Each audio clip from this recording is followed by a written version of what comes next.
प्रभातखबर.com, विश्वास वही, रफ्तार नहीं। देख रहे हैं प्रभात खबर। मैं अलीगढ़ से चमन शर्मा। आपने देखा होगा कि अगर बाज़ार में निकल जाएं तो रक्षाबंधन पर आपको 5 रुपये की राखी, 50 की, 500 की, 5000 की, यहाँ तक कि जो बहनें हैं अपने भाई के लिए सोने की राखी, रत्न जड़ित हीरे की राखी तक बनवाती हैं और बांधती हैं। परंतु आज जो वीडियो है वो है एक ऐसी राखी के बारे में जो बहुत प्राचीन राखी है, जिसको प्राकृतिक राखी भी कहा जाता है।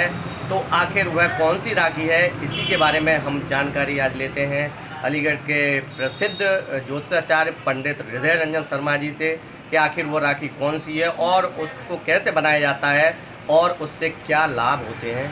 तो आइए जानते हैं वही प्राचीन राखी जो आपके सामने ज्योतिषाचार्य द्वारा प्रस्तुत की जाएगी। पंडित जी, जैसा कि अब तो मार्केट में बहुत तरीके की राखियाँ देखने को मिलती हैं, परंतु एक सुनी जाती थी बहुत पुराने समय में, एक प्राकृतिक राखी सुनी जाती थी।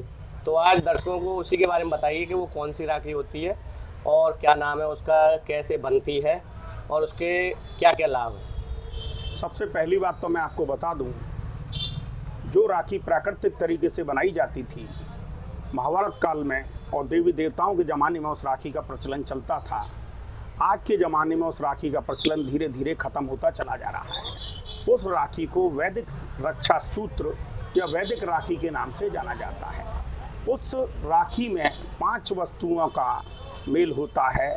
वह 5 वस्तुएं हैं दूर्वा यानी कि घास, अक्षत यानी कि चावल, केसर के दाने, चंदन और सरसों के दाने। यह रक्षा सूत्र रेशमी धागे, कलावे या सूती धागे में बनाए जाते थे, जो माताएं बहनें रक्षाबंधन वाले दिन अपने भाइयों की कलाई पर बांधती थी। इसको बनाते कैसे हैं?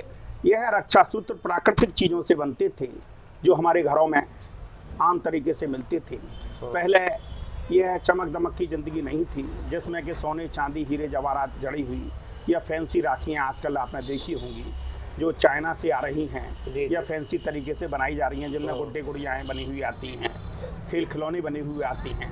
राखी के रूप में आजकल मजाक इसका उड़ाया जा रहा है।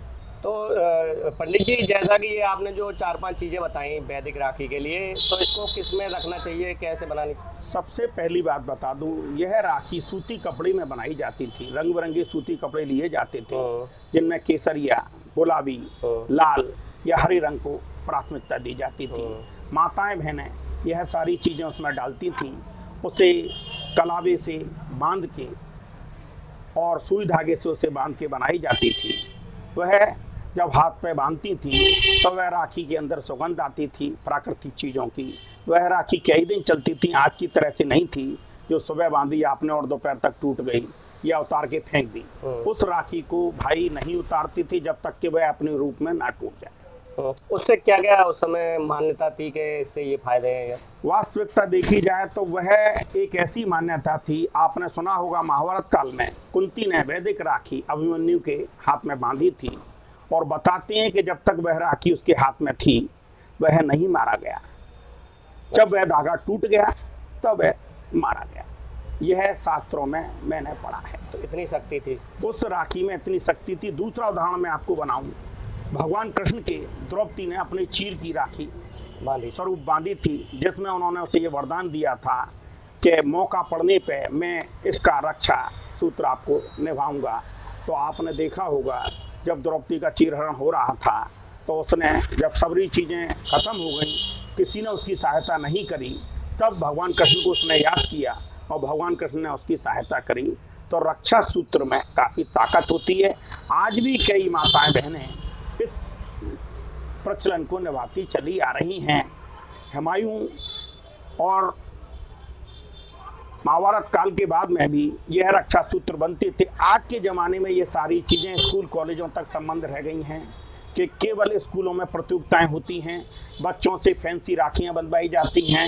धीरे धीरे ये प्रचलन मेरी नज़र में ख़त्म होता चला जा रहा है। अच्छा पंडित जी, अंतिम सवाल के जैसे ये रक्षा सूत्र बांधते समय, चाहे वो वैदिक राखी हो चाहे वो इस समय की फैंसी राखियाँ हो, तो कौन सा ऐसा मंत्र है जिसको पढ़ते हुए राखी बांधने का एक अलग ही फल मिलता है। देखो, पहली बात मैं आपको बता दूं, ये मंत्र वाली प्रक्रिया भी धीरे धीरे खत्म होती चली जा रही है। क्यों? आज के जमाने में व्यक्ति के पास में ना तो इतना समय है कि वो किसी चीज पे समय दे पाए, और पहले जमाने में इसका मंत्र था, येन बद्दो बलि राजा दानवेंद्रो महावलय तेन तन्व अभिनव रक्षा माँ चल माँ। अच्छा, थोड़ा सा मतलब कम स्पीड में थोड़ा सा बताइएगा दर्शकों को, ताकि इसका ये है, याद रहे। सबसे पहली बात यह है, रक्षा सूत्र बांधते समय आदमी या माताएं बहनें अपने भाई को गुड़ के या प्राकृतिक मिठाई जो घर में बनाई जाती है उसके द्वारा मुंह मीठा कराती हैं। रक्षा सूत्र भाई बहन के अलावा पिता पुत्र की बांधी जा सकती है, बहन अपने भाई के, पिता के गुरु आचार्य या जो भी सम्मानित व्यक्ति है उसकी नज़र में उसे भी बांध सकती है। तो वो जो मंत्र है उसको थोड़ा सा धीमे धीमे बताइएगा। सबसे पहली बात, मंत्र का अर्थ ये है, राजा बलि जिसका आपने कथा सुनी होगी कि उसे 3 पग के चक्कर में भगवान ने जमीन में दबा दिया था, जिसके चक्कर में चातुर्मास प्रारंभ हुआ। भगवान उसके यहाँ सोने के लिए जाते हैं, उसकी आस्था और विश्वास, उसके दान को देखते हुए इस मंत्र का दान है, और उसने अपने धर्म की रक्षा के लिए यह त्याग करा कि अपना सबरा कुछ वैभव त्याग दिया भगवान को। इसको मानते हुए यह मंत्र बनाया गया है। तो ये मंत्र पढ़ना चाहिए। मंत्र मेरी नज़र में आजकल के ज़माने में कुछ लोगों तक ही सीमित रह गया, बाकी लोग आगे इस मंत्र को नहीं जानते हैं, क्योंकि आज के ज़माने में रक्षाबंधन का जो त्यौहार है वह नाम मात्र की स्थिति में चल रहा है। रक्षा की स्थिति देखी जाए तो भाई बहन अपने अपने जगह तक आ भी नहीं पाते हैं। सबसे पहली बात है, पहले आपने देखा होगा कि त्यौहार से पहले भीड़ रहती थी, घरों में सब लोग आ जा जाते थे। आजकल के ज़माने में देश विदेशों में नौकरियां करती हैं, कोई बंगलोर है, कोई पूना है, कोई कहीं है, वहाँ से आना जाना इतना संपन्न नहीं हो रहा है। इस चक्कर में रक्षाबंधन का जो त्यौहार है अब धीरे धीरे सीमित होता चला जा रहा है। धन्यवाद। प्रभातखबर.com, विश्वास वही, रफ्तार नहीं।